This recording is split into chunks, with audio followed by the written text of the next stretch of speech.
Olá galera, pré-vestibular, tudo bem? Então, hoje nós começamos o nosso curso de citologia. O curso de citologia ele tem várias unidades para a gente trabalhar com vocês. A gente vai começar pela bioquímica celular.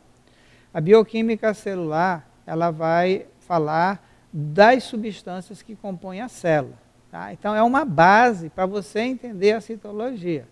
Certo? E também uma parte de química, só que a gente não puxa muito para química, a gente aborda o tema do ponto de vista mais da biologia, tá certo? Talvez vocês cheguem a ver esse mesmo conteúdo com o professor de química, mas ele puxando para o lado da química, beleza? Então vamos começar com definindo uma das características gerais dos seres vivos, que é o metabolismo. Tá? O que é metabolismo? Tá? Então todo ser vivo celular tem metabolismo. Metabolismo é definido como o conjunto de reações químicas que ocorre em um organismo. Por exemplo, o metabolismo basal meu é o conjunto do metabolismo das minhas células. Cada célula minha viva tem o seu metabolismo, ok? E nós dividimos o metabolismo em dois tipos de reações. Primeiro, as reações de anabolismo, que são as reações de síntese, de construção de substâncias químicas. Então, que a gente chama de biossíntese. Tá? E para construir, gasta-se energia. Quando eu falo de energia, eu estou falando de ATP, adenosina trifosfato. Tá? E também, dentro do metabolismo, tem as reações de catabolismo, que são as reações de desconstrução da molécula ou degradação das moléculas dos nutrientes, que vai gerar resíduos que eu vou excretar e vai liberar também energia, tá certo? Então, tenha sempre em mente que dentro da célula está sempre acontecendo esses tipos de reações que fazem parte do metabolismo celular. Tá? Então, uma das substâncias que não pode faltar para a vida é a água. Né? A água é a substância encontrada em maior quantidade nos seres vivos. Em média, né, cada ser vivo tem cerca de 80% de água no seu corpo. A água é uma substância inorgânica, então preste atenção. A substância encontrada em maior quantidade nos seres vivos não é uma substância orgânica. Fala de organismo, né, vai pensar que é uma substância orgânica. Não, é uma substância inorgânica, água. Tá? A segunda substância encontrada em maior quantidade nos seres vivos são as proteínas, com cerca de 10%. Depois das proteínas vem os lipídios, com 5%, encontrado uma certa quantidade, porque em toda a célula tem lipídio, né? A membrana plasmática é formada por lipídio e proteína, ela é lipoproteica. E em seguida vem os carboidratos, com 2%, os ácidos nucleicos com 12% e os sais minerais com 1%. Então, isso aqui não é fixo, né? Isso aqui é uma média, né? Uma proporção aproximada, né? Dos componentes químicos que fazem parte dos seres vivos. Ok? Então, nós vamos começar com a água, depois sais minerais, depois nós vamos para as substâncias orgânicas. Beleza? Então aqui, por exemplo, no corpo humano, então, nós temos no sangue 81%, na pele 64% de água, nos músculos 75% de água, no cérebro 75% de água, no coração 75% de água, os pulmões 86% de água. Olha aqui, qual é o erro aqui nessa figura aqui? Ó. Isso aqui é o fígado ou é o estômago? Está errado, né? Isso aqui é o estômago e aqui está escrito fígado, né? No fígado, 86% de água. Então, cuidado quando pegar uma figura da internet para não ser enganado, né? Nos rins, 86% de água. Nas articulações, aquela entre os ossos, 83% de água. E os ossos, com pequena quantidade de água, porque o metabolismo é menor, ó, 22% de água. A quantidade de água varia de acordo com o metabolismo. Quanto maior o metabolismo, maior a quantidade de água. Quanto menor o metabolismo, menor a quantidade de água. A quantidade de água no corpo também varia de acordo com a idade. Quando a gente vai envelhecendo, nosso metabolismo vai diminuindo. consequentemente também a quantidade de água vai diminuindo, certo? E varia também de espécie para espécie. Tem espécies que naturalmente têm mais água do que outras. Água viva, né? Como o nome está dizendo, a melancia, uma castanha, um ouriço de uma castanha. Tá? Então, quais são as funções da água? As suas funções e a sua importância. Então, nós temos a água, é conhecida como solvente universal. Por que a água é conhecida como solvente universal? Porque a maioria das substâncias se dissolve nela. E por que a maioria das substâncias se dissolve nela? Porque ela é uma substância polar. A água ela é formada por 2 hidrogênios e 1 oxigênio. O hidrogênio é positivo e o oxigênio é negativo. Então ela tem polaridade. É uma substância muito peculiar, né, a água. Então, ela dissolve açúcares, aminoácidos, pequenas proteínas e sais minerais. Tá? Lipídios, como gordura e óleo, não são solúveis em água. Tá? E também os polissacarídeos, as grandes proteínas, moléculas de DNA e RNA, também não se dissolvem na água. Mas sem água não haveria as reações químicas do nosso metabolismo. Tá? Também serve para controlar a nossa temperatura.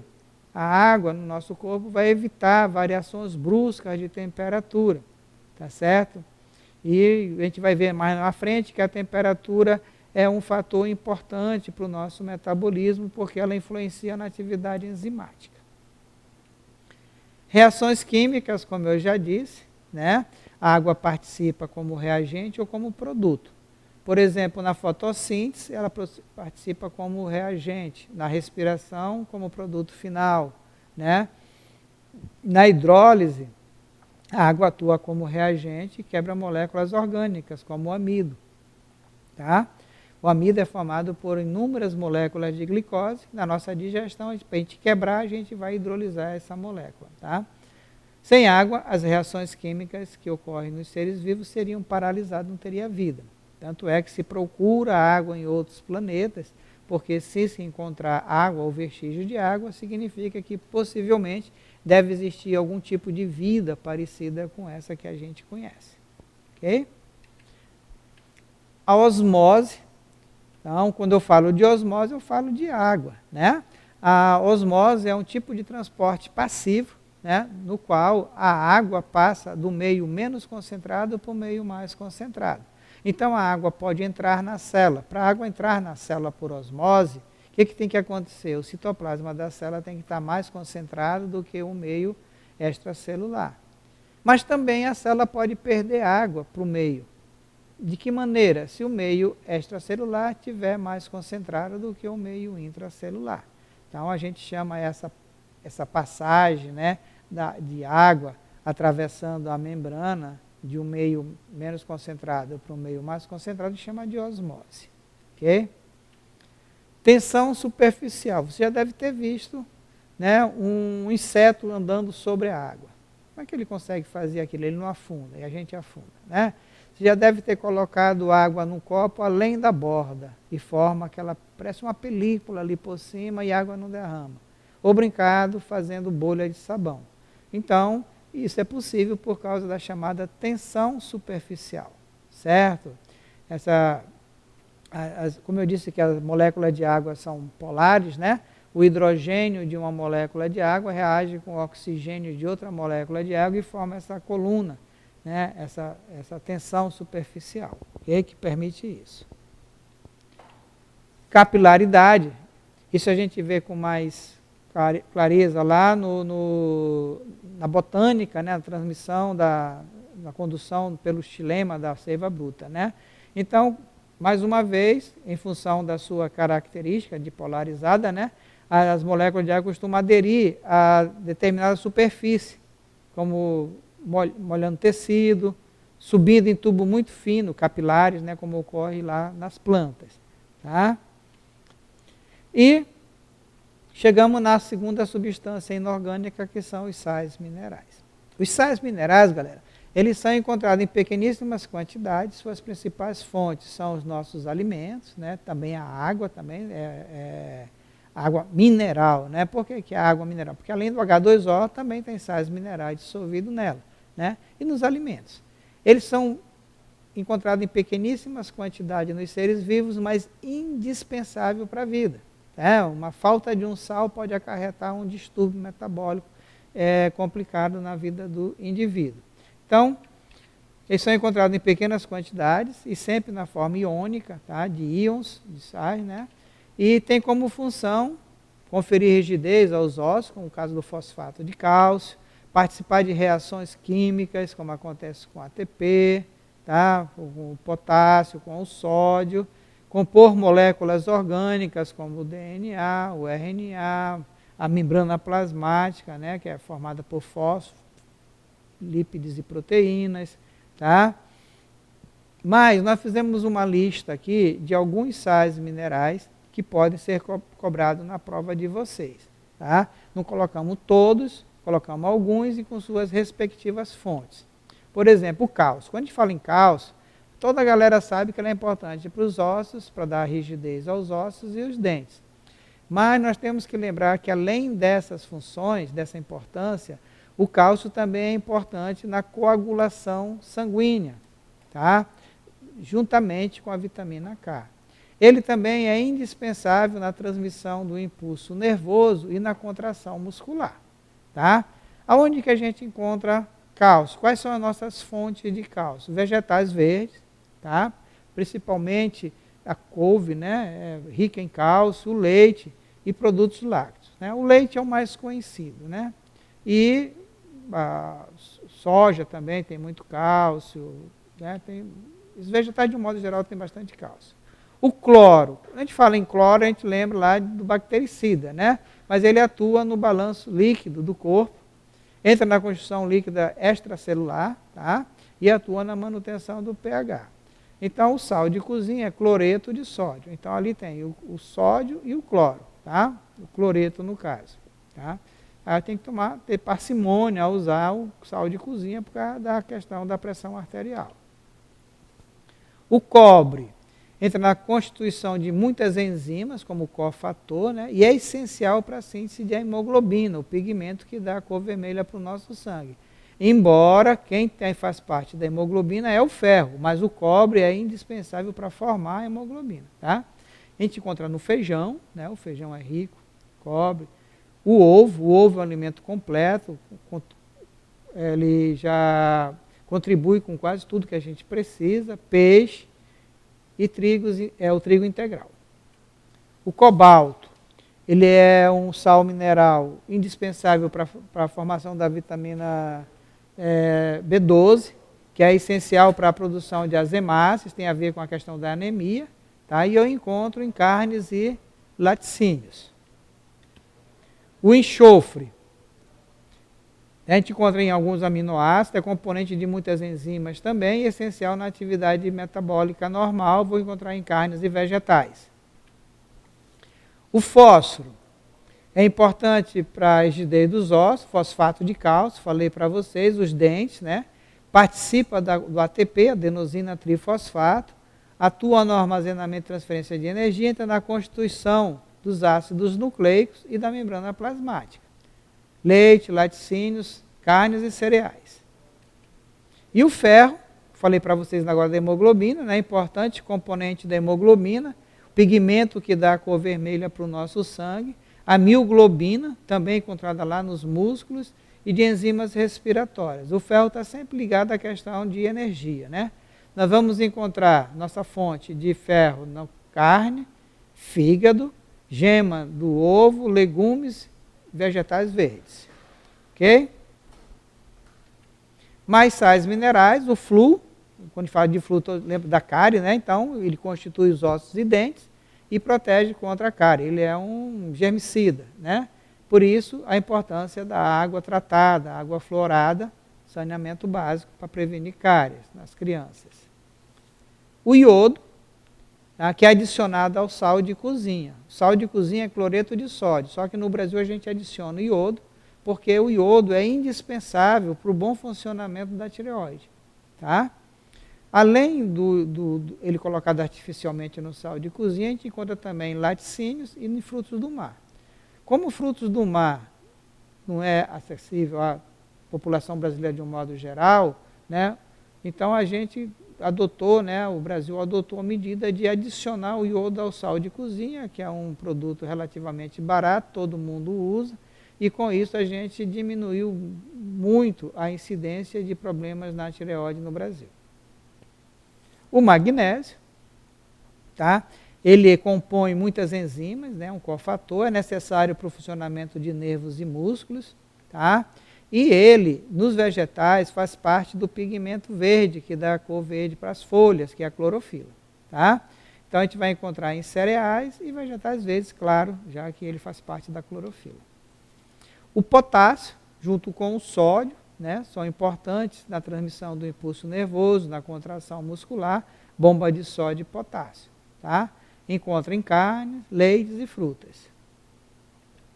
O sódio, como eu falei para vocês, né, cloreto de sódio, sal de cozinha, é importante também para o impulso nervoso, bomba de sódio e potássio, aqui esses dois sempre andam juntos, né, no impulso nervoso, ó, tá?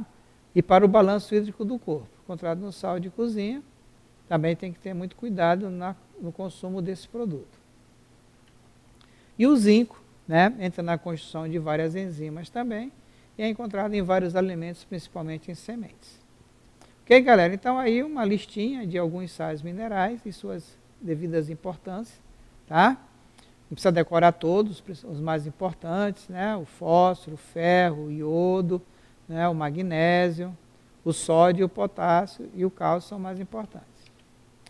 Bom, e agora, então, nós saímos dos sais minerais e vamos entrar nas substâncias orgânicas, tá? Substâncias orgânicas, elas têm como característica principal ter uma cadeia principal de átomo de carbono, além de hidrogênio, oxigênio, nitrogênio, fósforo e enxofre, que é chamado CHOMPS, tá? Então, são carboidratos, lipídios, proteínas e ácidos nucleicos. Então, nós vamos começar pelos carboidratos. Tá? Toda vez que você lê alguma coisa sobre carboidrato, ou ele vai estar exercendo a função de fornecimento de energia, função energética, ou ele vai estar exercendo a função estrutural. Basicamente é isso sobre carboidrato. Tá? Eles são conhecidos como hidrato de carbono ou glicídios. Não vão confundir com glicerídeos, que é lipídio. Tá? Glicídios é um sinônimo de carboidrato. Tá certo? Também hidrato de carbono usa menos. Eles são compostos basicamente de carbono, oxigênio e hidrogênio. Tá? Basicamente. Fórmula geral CH2O. Tá? Entre os carboidratos estão os açúcares, né, os mais simples, o amido, né, celulose, fibras vegetais, a quitina. Tá? A função, como eu disse para vocês, é fornecimento de energia para a atividade celular, para o metabolismo. Tá? Vocês viram lá no anabolismo, catabolismo, sempre está envolvendo a questão energética, né? Então, qual é a função dos carboidratos? Fornecimento de energia é a função principal, tá? Então, relacionada com o metabolismo, que envolve o funcionamento de mitocôndrias e dos cloroplastos, tá? Na mitocôndria, a gente degrada o carboidrato, e lá no cloroplasto, os vegetais, os fotossintetizantes, eles produzem o carboidrato. Substância de reserva. Então, nós, animais, quando comemos mais carboidrato do que precisamos e não queimamos, então uma parte desse carboidrato a gente armazena, tá? Principalmente no músculo e no fígado, na forma de glicogênio. Então, o glicogênio é a reserva energética de origem animal. Os vegetais, por sua vez, armazenam, né, na forma de amido, tá? O amido é a reserva energética de origem vegetal. Armazena onde? Em raiz, em caule, em grãos, em frutos, em várias partes da planta. Ok? Então, os dois funcionam como reserva energética. Um de origem animal, outro de origem vegetal. Sendo que o glicogênio também é reserva energética dos fungos, tá, galera? Estrutura corporal dos seres vivos. Então, nós temos a celulose, que é um polissacarídeo que é encontrado na parede celular da célula dos vegetais, tá? Da sustentação para a planta, e a quitina, que é um carboidrato encontrado constituindo o exoesqueleto dos artrópodes e também a parede celular dos fungos. Então, observe uma coisa interessante, galera. Fungo tem reserva energética de origem animal, que é o glicogênio. E tem parede celular, como os vegetais. Só que em vez de ser de celulose, é de quitina. E a quitina é o único polissacarídeo que tem nitrogênio na sua composição. Ok? A classificação dos carboidratos leva em consideração o seu tamanho. Tá? Então, nós temos os monossacarídeos, os disacarídeos e os polissacarídeos, e nós vamos, então, conversar sobre eles agora. Os monossacarídeos são carboidratos cujas moléculas possuem de 3 a 7 átomos de carbono. Então, o menor carboidrato tem 3 átomos de carbono e o maior tem 7 átomos de carbono. A terminação de monossacarídeo é ósis, tá? Então, com 3 átomos de carbono, trioses. Tri de 3. Com 4, tetroses. Com 5, pentoses. Então, como é que a gente chama um monossacarídeo com 5 átomos de carbono? Pentose. Exemplos de pentose: a ribose, encontrada no RNA, e a desoxirribose, encontrada no DNA. Ok? Então, ribose e desoxi. O R do RNA é por causa da ribose. E o D do DNA é por causa da desoxirribose. O que os dois têm em comum? São carboidratos, são monossacarídeos e são formados por 5 átomos de carbono. Ok? Com 6 átomos de carbono, nós temos as hexoses. Tá? As hexoses, elas têm função energética, enquanto que as pentoses têm função estrutural. Tá? Então, nós temos a glicose, a frutose e a galactose. Então, o que são glicose, frutose e galactose? São hexoses, são monossacarídeos, com 6 átomos de carbono. O que são pentoses? Como a ribose e desoxirribose. São monossacarídeos com 5 átomos de carbono. Beleza? Com 7 átomos de carbono, heptose não é importante para a gente. Mais importante para a gente são esses dois aqui, tá? Esses monossacarídeos, eles não são quebrados, não consigo quebrar ele e produzir moléculas de água. Então, eu digo que eles não são hidrolisáveis, tá? Mas eles são solúveis em água, tá? Solúveis, se dissolvem em água. Aqui nós temos a desoxirribose e a ribose. A diferença da desoxirribose para a ribose é só um oxigênio, tá? Então, na ribose é C6, ou C5, né, que é uma pentose, H10O5. E na desoxirribose é C5, H10O4. Tem um oxigênio a menos. Tá? Perdeu um oxigênio. E a glicose e a galactose. E a frutose, C6H12O6. A diferença entre elas três é a posição da hidroxila. Tá? Então, é estrutural a diferença entre elas. Todas elas são C6H12O6. Os disacarídeos são formados pela união de 2 monossacarídeos com a perda de uma molécula de água. Então, nós temos 3 disacarídeos importantes. A sacarose, o açúcar da cana, que é formado pela união de uma glicose com uma frutose. Tá? Com a saída de uma molécula de água. Então, glicose com frutose, sacarose. Temos a lactose, o açúcar do leite, tá? Que é formado pela união da glicose com a galactose. Presta atenção. Lactose, cadê a canetinha aqui? Ó? Lactose é um disacarídeo, é mais complexo do que a galactose. A lactose é formada pela união da glicose com a galactose e a perda de uma molécula de água. Tá? E a maltose, que é formado, açúcar do cereal, né, dos maltes, que é formado pela união de duas moléculas de glicose com a perda de uma molécula de água. Tá?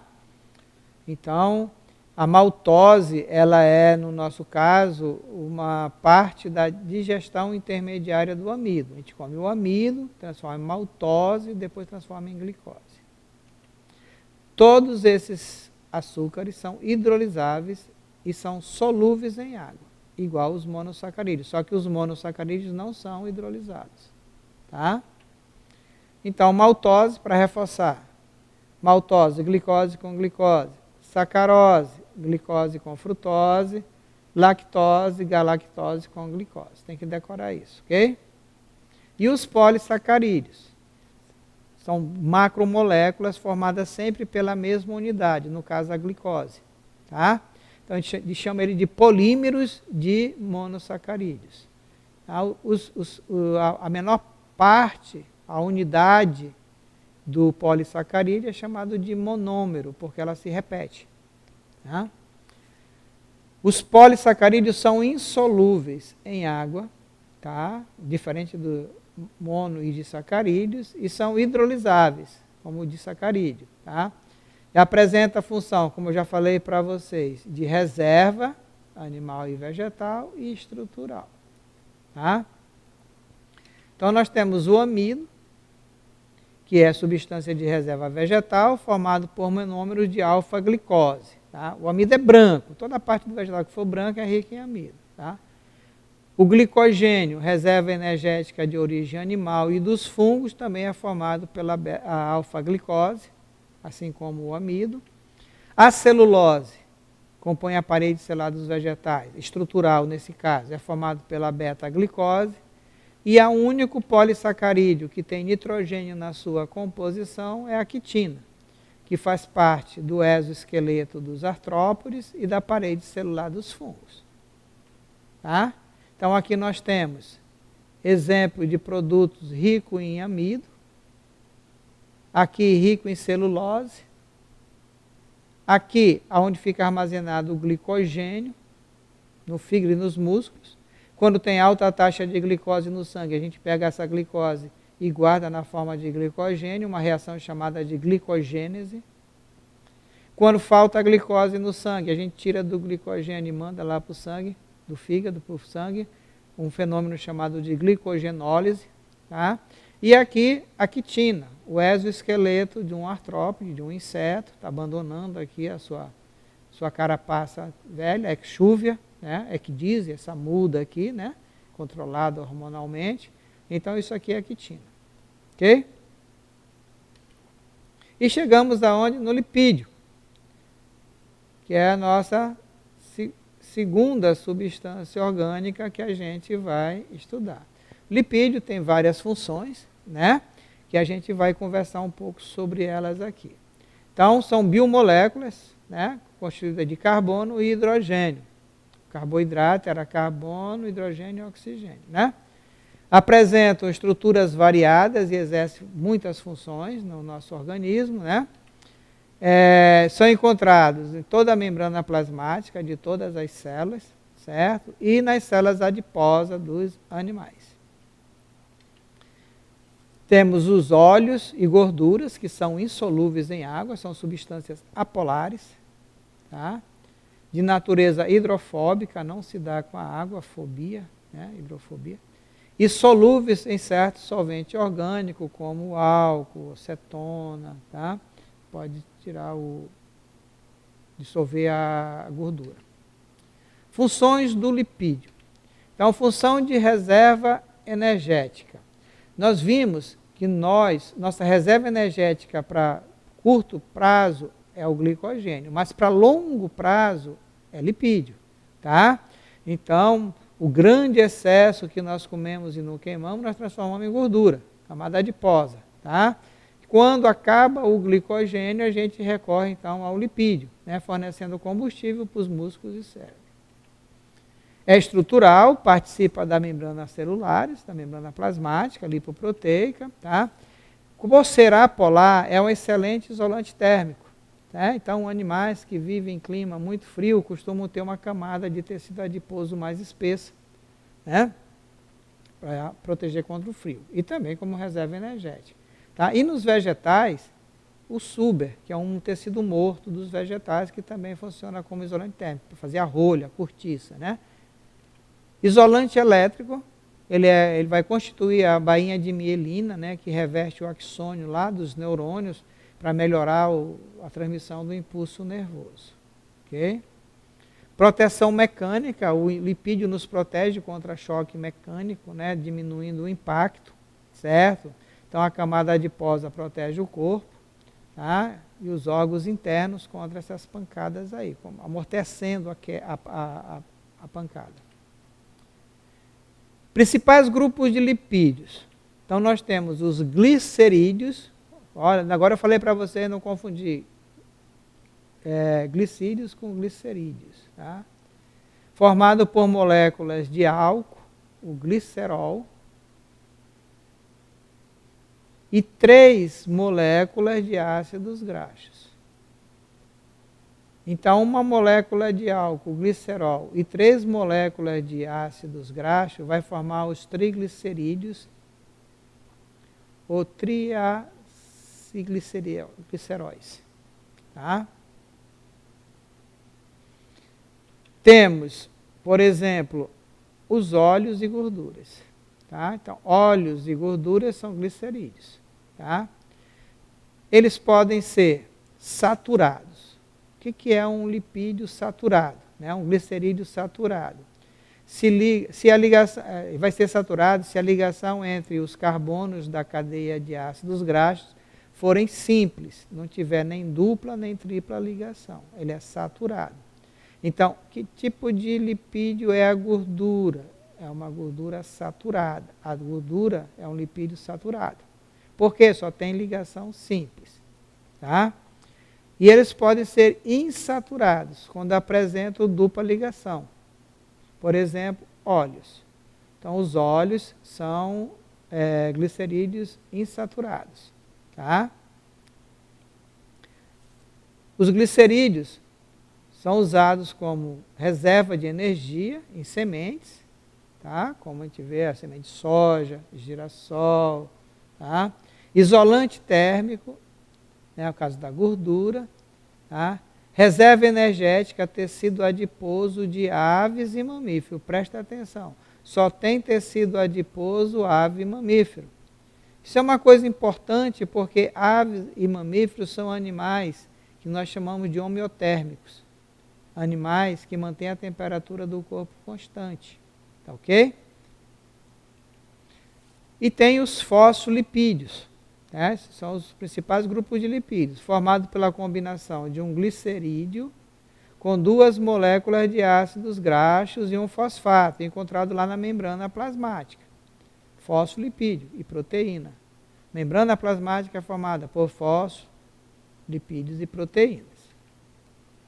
Então aqui nós temos os óleos insaturados, as gorduras saturadas, manteiga, por exemplo, tá?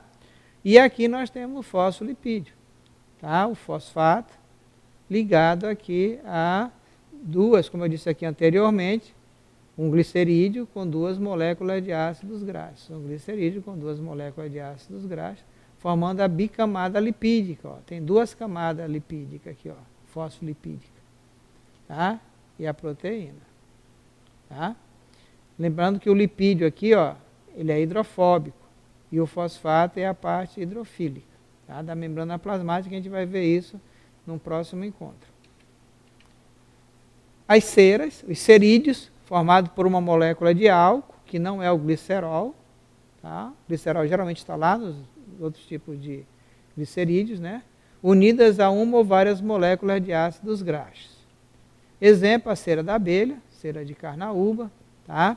Os esteroides, importantes, né? Hormônios, são formados por 4 anéis carbônicos ligados a cadeias carbônicas, grupos de hidroxilas ou átomos de oxigênio. Tá? O colesterol é o mais conhecido dos esteroides. Tá?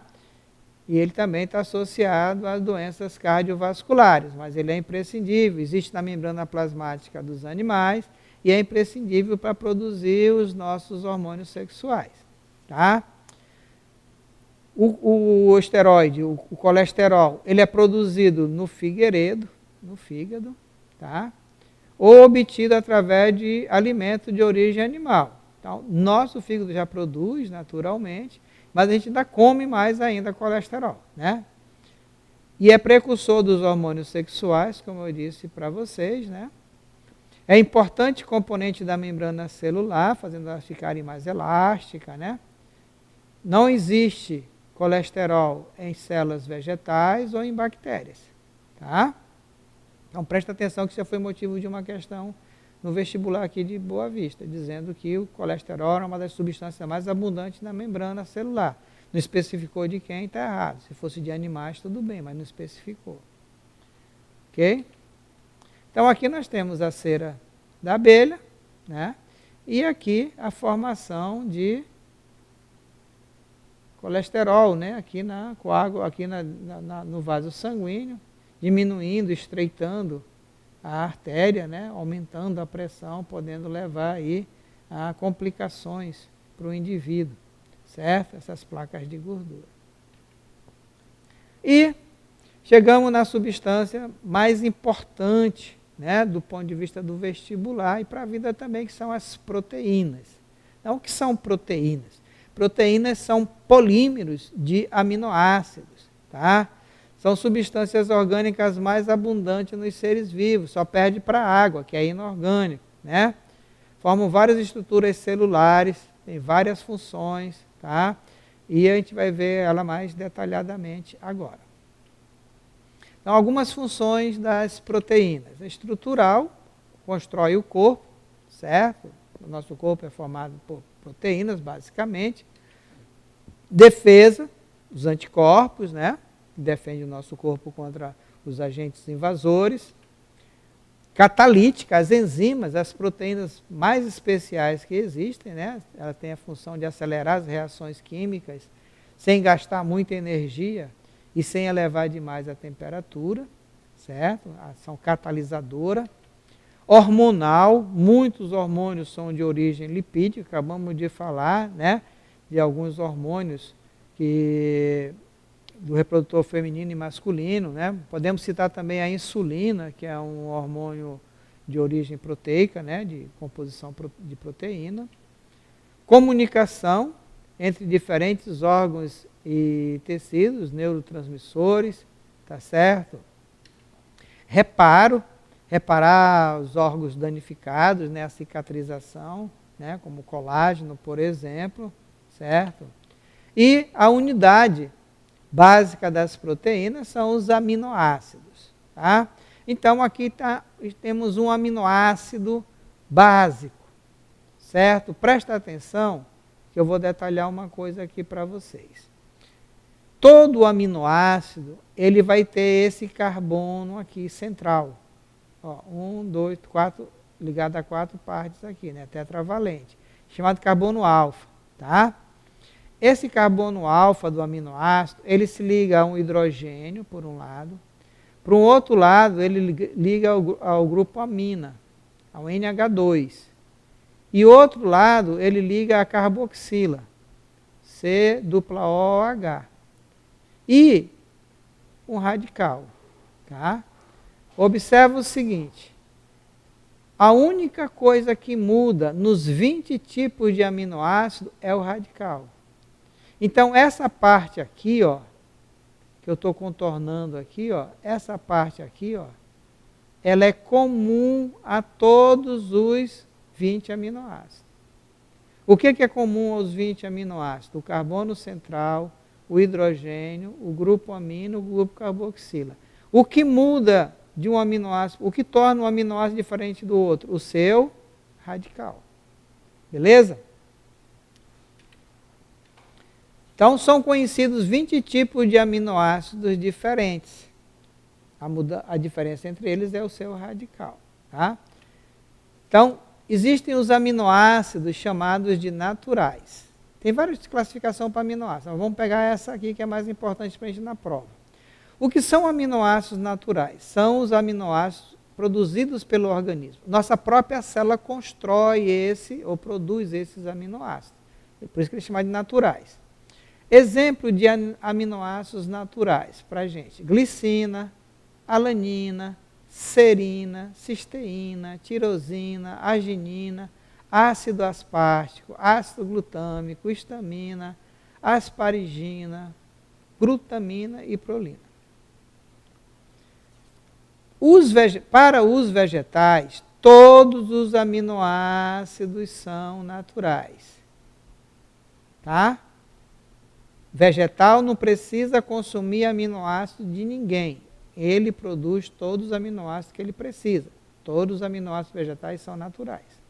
Tá? Os animais obtêm aminoácidos essenciais. O que são aminoácidos essenciais? São aminoácidos que eu preciso, mas eu não sou capaz de produzir. Então, como é que eu vou obter? Através da alimentação. Dê exemplo de aminoácidos essenciais para o homem: fenilalanina, a valina, o triptofano, a lisina, a leucina, a isoleucina e a metionina. A metionina é um aminoácido de start, de iniciação. Então, o aminoácido que eu não produzo, que eu preciso dele e que eu obtenho através da alimentação, ele é chamado de aminoácido essencial. O aminoácido que eu produzo, ele é chamado de natural. Ok, galera? Então, quantos tipos de aminoácidos nós temos? 2, aminoácidos naturais e aminoácidos essenciais. Lembrando que para as plantas, todos os aminoácidos são naturais. O que significa isso? A planta não precisa absorver aminoácido de canto nenhum. Tá certo? Beleza. Classificação pode diferir entre os animais. Alguns aminoácidos que podem ser naturais para o homem, podem ser essenciais para outros. Tá?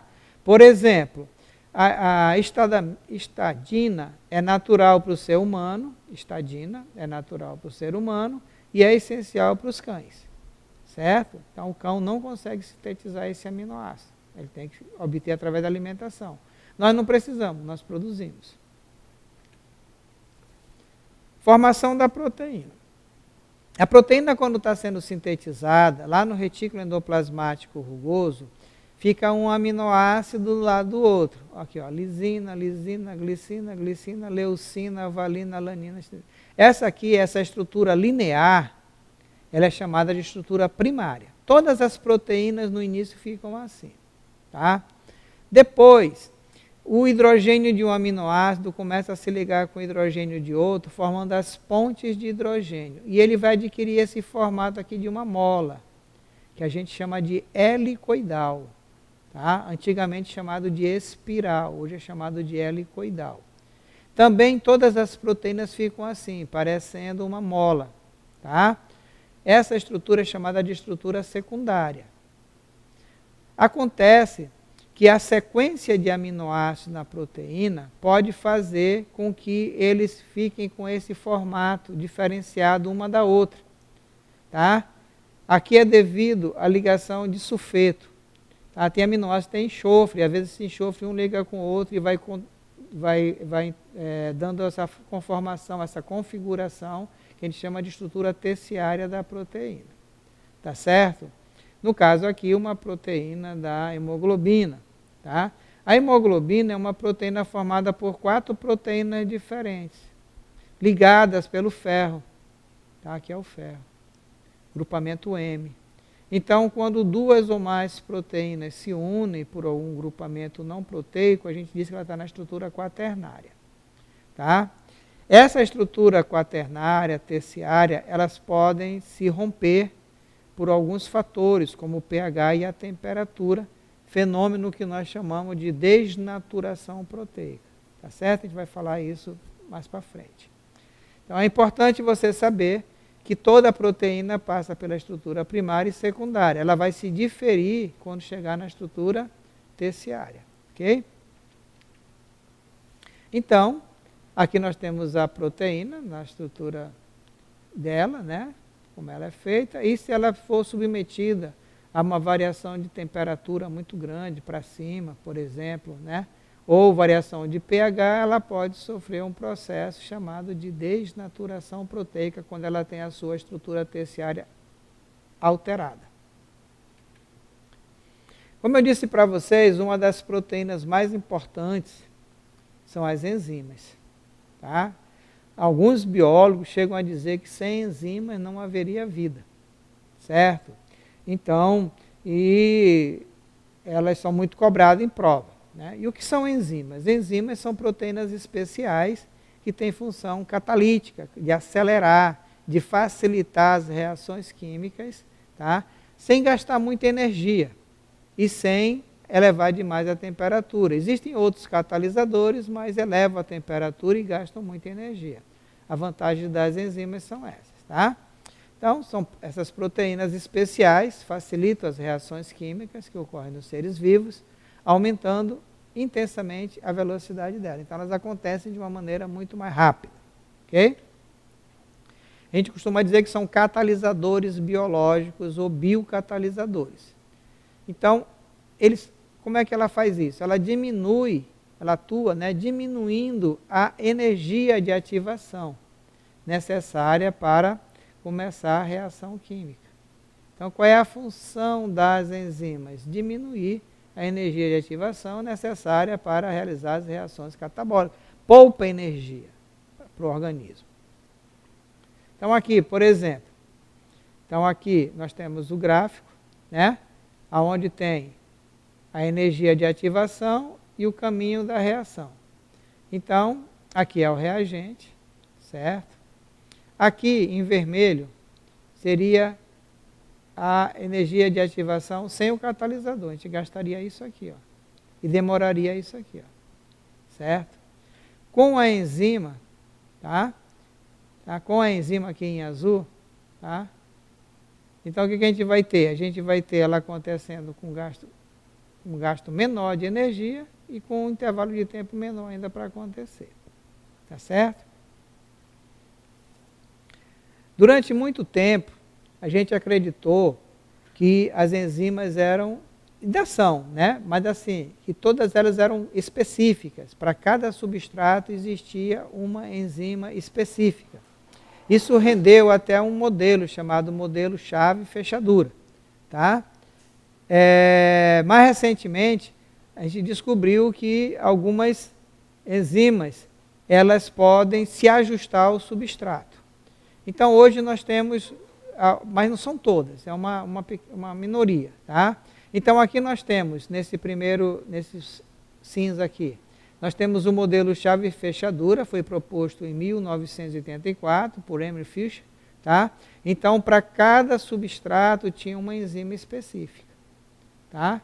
Como para cada chave, para cada fechadura tinha uma chave específica. Certo? Em 1958, portanto, mais recentemente, foi sugerido um modelo do encaixe induzido, proposto por Kozlai, né? Então, o que significa isso? Aqui é o substrato, tá?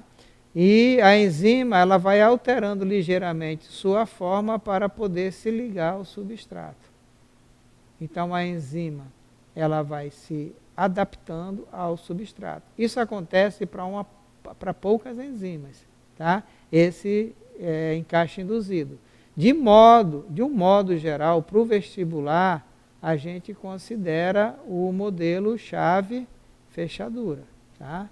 Mas a gente não pode deixar de falar para vocês sobre o encaixe induzido, que também pode aparecer alguma coisa na prova.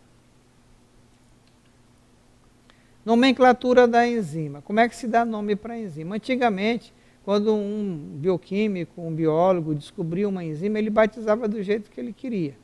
E aí um outro achava a mesma enzima, batizava com outro nome, e isso causava uma certa confusão. Então resolveu-se fazer uma convenção, né? Tem um critério para poder fazer a nomenclatura das enzimas. Funciona assim, ó. Então, produzido pelas células, as enzimas são nomeadas, acrescentando-se a terminação -ase. -ose é para carboidrato, -ol é para álcool e -ase é para enzima. tá? São para as enzimas. E aí a gente acrescenta ase ao nome da reação ou ao substrato sobre o qual ela atua. Vamos ver algum exemplo. Por exemplo, maltose. Maltose é o quê? É um disacarídeo formado por glicose e glicose. Então, isso aqui é o substrato. Como é o nome que eu vou dar para a enzima que age sobre a maltose, hidrolisando a maltose? Eu vou pegar malte do substrato e vou acrescentar a terminação ase. Ok? No caso aqui eu estou usando do substrato. Ou uma enzima que faz reação de oxidação. Então, é uma oxidase. A enzima que faz oxidação, eu termino em ase. Tá? Então, é desse jeito que a gente dá nome para as enzimas. Podemos acrescentar a classificação das enzimas. Oxirredutase, fazem oxirredução. Ligase, que liga lá o DNA. Tá? Transferase, de transferência. Hidrolase, que faz quebra, né, a hidrólise. A isomerase e as liases. São exemplos de nomes de enzimas, de reações, né, que as enzimas participam. E, às vezes, a gente diz que as enzimas são proteínas especiais. Só que, às vezes, além da parte proteica, tem uma parte não proteica na enzima. Certo? Lembra lá que eu falei para você de alguns sais minerais que fazem parte de algumas enzimas, também das vitaminas e tal. Então, vamos lá para essa definição.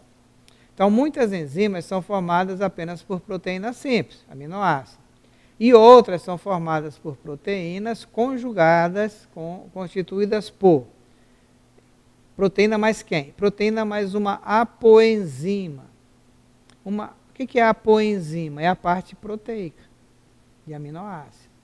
Ela pode estar associada a quê? A um cofator, um íon metálico. Tá? Um íon metálico. Ou uma coenzima, uma substância orgânica.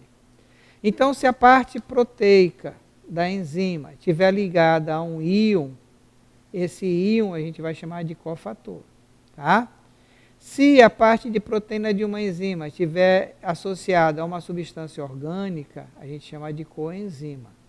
Aparece lá no ciclo de Krebs, a coenzima A, né? Coenzima é quando a substância é orgânica. Ok? Então, resumindo, nós temos ao conjunto todo da poenzima, cofator, com a coenzima, a gente chama de holoenzima. Holo é total, a enzima toda. Tá? É ativo. Holoenzima, formado pela poenzima mais o cofator, ou a poenzima mais a coenzima. Tá? Então, a poenzima mais cofator ou mais coenzima, chamamos de holoenzima. Ok? Algumas enzimas são inibidas por algumas substâncias, certo? Ou por alguns fatores. Então, existem os inibidores enzimáticos. Tá? Isso aí pode prejudicar o metabolismo lá do indivíduo. Tá? Então, moléculas que interagem com a enzima, evitando que ela funcione de maneira normal. Tais como venenos e drogas são exemplos de inibidores enzimáticos. Tá certo? A inibição pode ser irreversível, se desnatura a proporção proteica da enzima. Lembra da desnaturação? A desnaturação pode ser reversível ou irreversível. Se esse veneno, essa droga, desnaturar a parte proteica da enzima de maneira irreversível, ele é um inibidor irreversível. E às vezes ela pode ser específica. Tá? Se exerce seu efeito apenas sobre a atividade de uma única enzima. Certo? Ela é específica aquela enzima. Por exemplo, a transcriptase reversa. Né? Esse é o caso da droga que inibe a ação de enzimas bacterianas, viróticas ou de células cancerosas. Tá? Então, dei o exemplo, por exemplo, do vírus, né? Da transcriptase reversa, que tem no HIV. Então eu uso uma substância que impede a transcriptase reversa de fazer o seu papel, ou seja, de produzir DNA a partir do RNA. Então é um inibidor específico. Tá? Tem a inibição competitiva, ocorre quando o composto ele tem uma semelhança à estrutura química da molécula, da estrutura química e molecular do substrato. Então ele engana a enzima. A enzima pensa que está agindo sobre um substrato, mas está agindo sobre um composto que se assemelha ao substrato que ela age. Nesse caso, o inibidor compete com a molécula do substrato pelo centro ativo. Toda enzima tem um centro ativo, que é o que interessa. É esse centro ativo que reconhece aonde se ligar no substrato. Ok? Então, esse inibidor ocupa o centro ativo da enzima e ele não se liga ao substrato. Então, aqui, a velocidade máxima da reação do substrato, né? Aqui, sem o inibidor, olha lá, velocidade alcançou a velocidade máxima no pequeno intervalo de tempo aqui, né? E com o inibidor aqui, ó, demorou um pouco mais. A inibição enzimática competitiva inibe.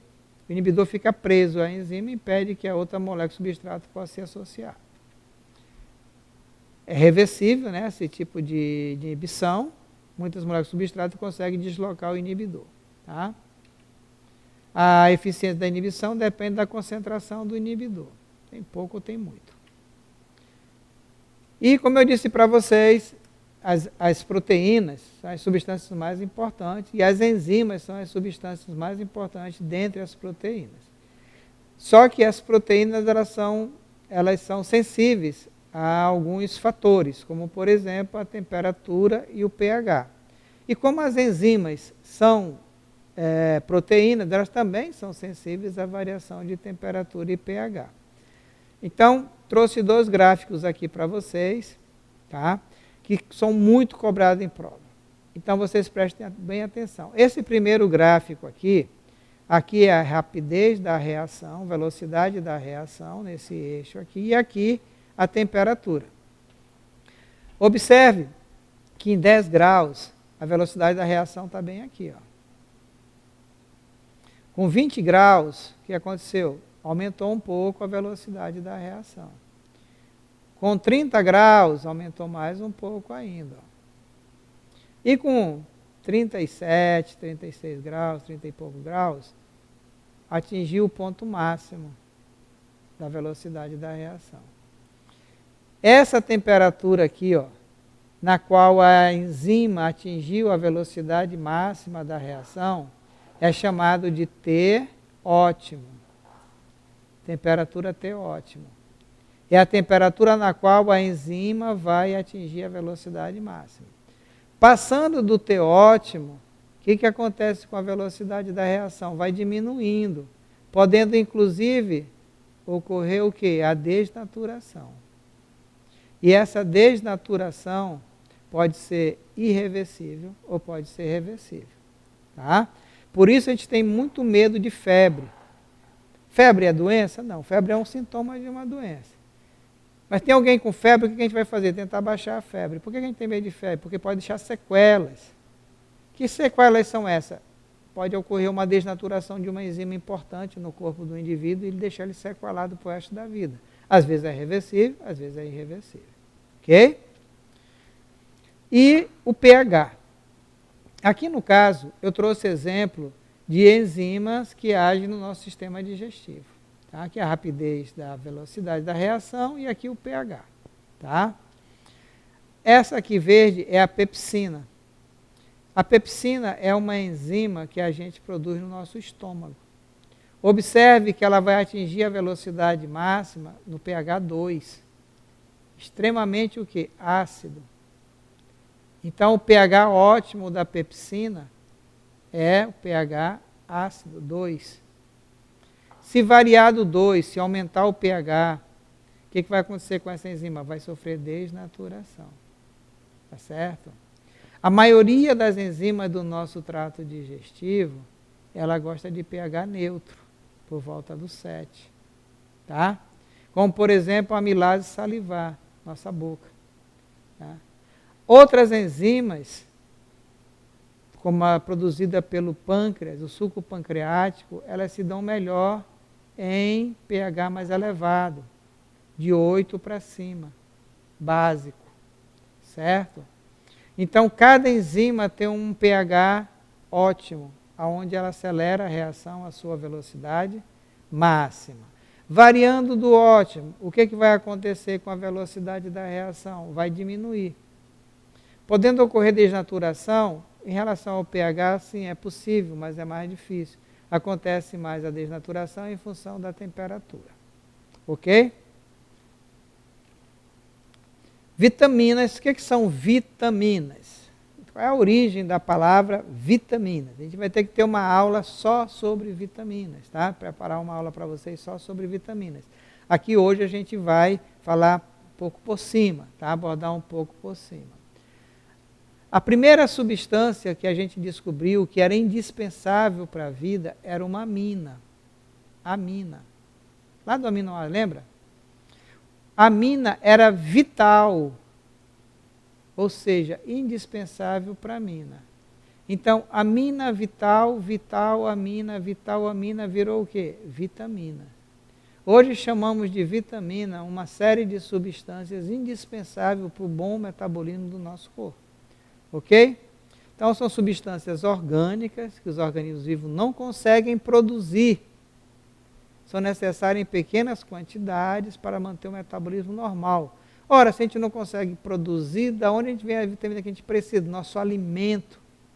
Então, você tem que se alimentar alimentos com as vitaminas que você precisa. Geralmente, as vitaminas são cofatores. Lembra do cofator? Participa das enzimas, mas são substâncias orgânicas, tá? Da coenzima, né?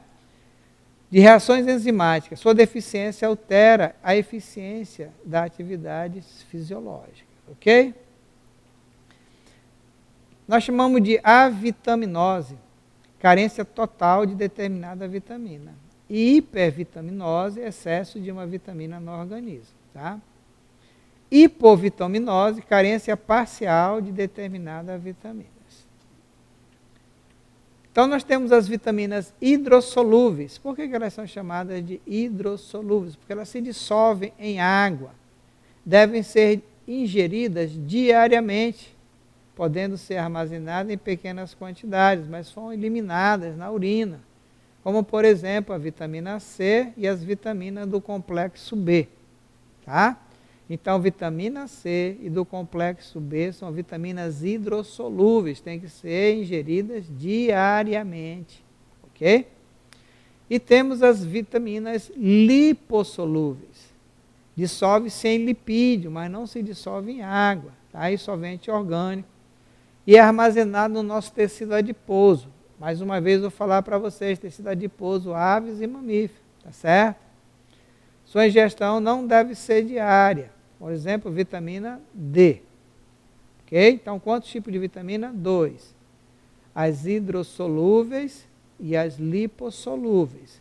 Nas lipossolúveis, galera, são a DEC, a vitamina a vitamina D, a vitamina E e a vitamina K. Ok? Essas são as vitaminas lipossolúveis. Como eu disse para vocês, a gente vai ter que preparar uma aula só sobre vitaminas para vocês, tá? Então, hoje a gente só tocou assim no assunto, dando a classificação dela, ninguém entrou aqui nas carências, em fontes, nada disso, tá? Vai ter uma aula específica sobre isso.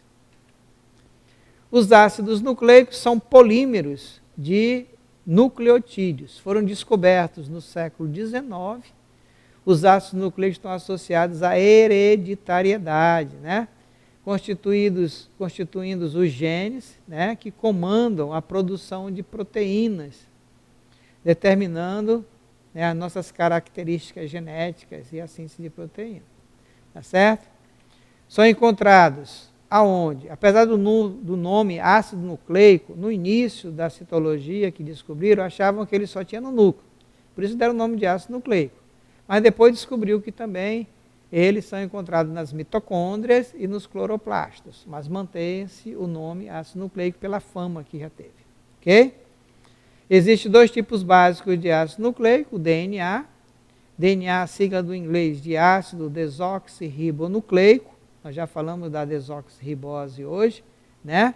E o RNA, o ácido ribonucleico, já falamos da ribose hoje aqui também. Tá certo? A estrutura e função dos ácidos nucleicos. Então, essas moléculas são formadas por nucleotídeos. Vamos ver depois como é que eles são. Tá? Cada um deles, dos nucleotídeos, são compostos por um ácido fosfórico. Lembra do fósforo, né, que participa dos ácidos nucleicos? A pentose, pode ser a ribose, a desoxirribose, e as bases nitrogenadas, adenina, timina, citosina, guanina e uracila. Tá? As moléculas de DNA e RNA diferenciam-se quimicamente pelo tipo de pentose. A pentose do DNA é a desoxirribose, do RNA é a ribose. E as bases nitrogenadas específicas, da timina é exclusiva do DNA e a uracila é exclusiva do RNA. Adenina, guanina, são bases púricas, isso é importante, tá? Constituído por 2 anéis de carbono e nitrogênio. Por isso que é chamado de bases púricas. Tem que saber, decorar, adenina e guanina, púrica. Citosina, timina e uracila são chamadas de bases pirimídicas. Tem apenas um anel de carbono e nitrogênio. Então, as pirimídicas têm só um anel e as púricas têm 2 anéis de carbono e nitrogênio. Ok? Essas bases nitrogenadas, galera. Muito importante isso aqui. As bases nitrogenadas, adenina, guanina e citosina, ocorrem tanto no DNA quanto no RNA. A timina é exclusiva do DNA e a uracila é exclusiva do RNA. Então, a gente costuma dizer para vocês o seguinte, no RNA, nós substituímos a timina pela uracila, tá certo? O DNA, ele controla toda a atividade celular, a hereditariedade e a produção do RNA, tá? Estruturalmente, sua molécula é formada por 2 fitas, né? 2 formas de hélice, né? 2 formas de hélice, ela é helicoidal, certo? Chamada de espiral antigamente, constituída pelo ácido fosfórico e pela desoxirribose. E essas 2 fitas estão unidas por pontes de hidrogênio, tá? Através das bases nitrogenadas.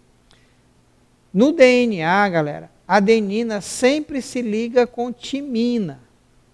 A adenina sempre se liga com timina. Em quem? No DNA, porque timina é exclusiva do DNA. Como é que elas se ligam? Através de 2 pontes de hidrogênio. E a guanina sempre se liga com a citosina, tá? Através de 3 pontes de hidrogênio. Adenina, timina, 2 pontes de hidrogênio. Citosina, guanina, 3 pontes de hidrogênio. Ok? Entre fitas diferentes, tá? Ok? Os nucleotídeos de uma mesma cadeia estão unidos entre si através do fosfato, que a gente chama de fosfodiéster, tá? Então, tem a ligação entre as bases nitrogenadas de 2 fitas diferentes, através de pontes de hidrogênios, e 2 nucleotídeos de uma mesma fita através do fósforo, chamado fosfodiéster, tá? O formato da cadeia é chamado de antiparalelo, são 2 cadeias, enquanto uma cresce de baixo para cima, a outra cresce de cima para baixo, por isso fala de antiparalelo, porque as terminações são assimétricas e designadas por 5 linhas, 3 linhas. Então tem uma tirinha da Mafalda, que já caiu no vestibular, que o colega dela lá pergunta, Mafalda, qual é o sentido da vida? Ou ela pergunta para o Juninho, qual é o sentido da vida? Aí ele fala, 5 linhas, 3 linhas. Né? Claro que está se referindo a molécula de DNA como sendo a molécula da vida e a forma que ela é construída, sempre obedecendo essa sequência do carbono 5 de um aminoácido, de um nucleotídeo, perdão, para o carbono 3 de outro nucleotídeo. Eu vou mostrar para vocês na figura isso. Ok? Então aqui, ó. Então aqui nós temos o grupo fosfórico, tá? 5 linhas, 3 linhas desse lado aqui vai ser 5 linhas, 3 linhas no sentido de baixo para cima, aqui de cima para baixo, tá? Aqui é um nucleotídeo e aqui é outro nucleotídeo. Eles estão ligados através do grupo fosfórico, grupo fosfato aqui, que a gente chama de diéster. Então, esses dois nucleotídeos estão ligados pelo grupo fosfórico, ligação diéster, tá certo?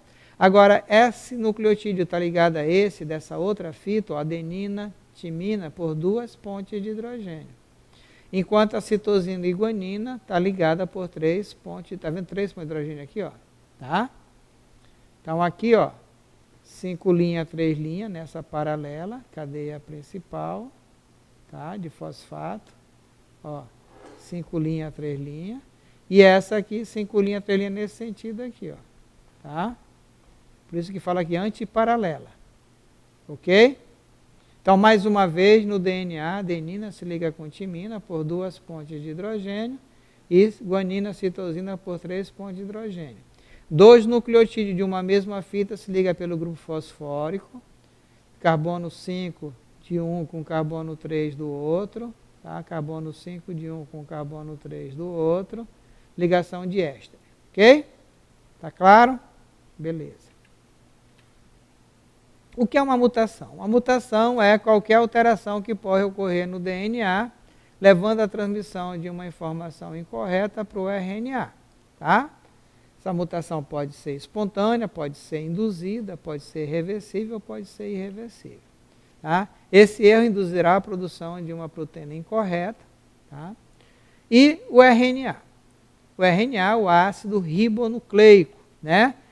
Então, o DNA produz a molécula de RNA, ácido ribonucleico, por um processo chamado de transcrição. Então, na prova perguntar, como é o nome da reação na qual se obtém o RNA a partir do DNA? Chamamos de transcrição, tá certo? A transcrição é parcial, só transcreve aquela parte que interessa do DNA. Então, utilizando a enzima RNA polimerase, a enzima que faz polímero de RNA, o RNA é um polímero de nucleotídeo, o DNA é aberto e um segmento de uma de suas fitas serve de molde para produzir uma molécula de RNA, também obedecendo a sequência 5 linha, 3 linha, tá galera? No sentido antiparalelo. O RNA é uma fita única, o DNA é uma fita dupla, e seus nucleotídeos apresentam ácido fosfórico, o açúcar ribose, e a base nitrogenadas adenina, guanina, citosina e uracila, no lugar da timina. Uracila é exclusiva do RNA. Ok? Então aqui nós temos a fita do DNA, 2 fitas, né, de DNA, molécula de DNA. Aqui a enzima quebrou as pontes de hidrogênio, separou A de T, C de G, e uma das fitas, chamada fita ativa, vai servir de molde para sintetizar o RNA mensageiro. Tá? A molécula que vai ser, a enzima que vai servir para o RNA ser transcrito é a RNA polimerase. A direção da transcrição obedece o 5 linha, 3 linha, ok? Então, para poder obedecer 5 linha, 3 linha, no DNA o 3 tem que estar para cá e no RNA o 5, junto com o 3. E o 3 do RNA virado para o 5 do DNA, ok? E vai ter uma fita passiva que ainda vai ser transcrita. Bom, estamos quase concluindo. Né? Essa parte, ninguém vai entrar aqui em síntese de proteína propriamente dita. Existem 3 tipos de RNA, tá? Que participam da síntese de proteína. né? O RNA mensageiro, que eu acabei de falar para vocês, fita que contém as informações para a síntese da proteína na formação de códon. Tá? Cada códon tem 3 bases nitrogenadas. A informação contida em cada trinca de DNA. Tá? Então, quem tem códon é o RNA. Cada códon codifica um aminoácido. Tá? Então, a gente diz que a função do RNA mensageiro é definir a sequência dos aminoácidos na proteína. O RNA transportador, fita enrolada, né? Parece um 8, que carrega o aminoácido até o códon específico no RNA mensageiro.